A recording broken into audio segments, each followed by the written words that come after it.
देवाभाऊंच्या जादूने दिसणार का महायुतीचा जोर?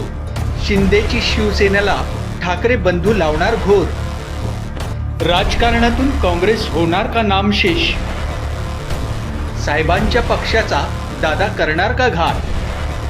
महापालिका निवडणुकीत कुणाची कुणावर मात? नेशन सिटी न्यूजच्या साथीनं बघा महापालिकेचा रणसंग्राम. नागपूर महानगरपालिका निवडणुकीच्या पार्श्वभूमीवर एक धक्कादायक घटना घडली आहे.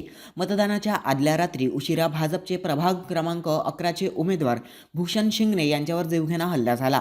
रात्रीच्या सुमारास 12 वाजता गोरेवाडा परिसरात एका कार्यकर्त्याला भेटण्यासाठी गेले असताना भूषण शिंगणे यांच्यावर हल्लेखोर तुटून पडले. लाठ्याकाठ्यांनी फायटरने मारहाण करण्यात आली. हल्ल्यात ते गंभीर जखमी झाले असून रक्तबंबाळ अवस्थेत त्यांना मेयो रुग्णालयात दाखल करण्यात आले. भाजपकडून या हल्ल्यामागे प्रतिस्पर्धी काँग्रेस कार्यकर्त्यांचा हात असल्याचा आरोप करण्यात आला. पैसे वाटप होत असल्याची माहिती मिळाल्याने शिंगणे हे तपासण्यासाठी गेले होते अशी माहिती समोर येते आहे. या प्रकरणी गिट्टी खदान पोलीस ठाण्यात तक्रार दाखल करण्यात आली असून पुढील तपास सुरू आहे.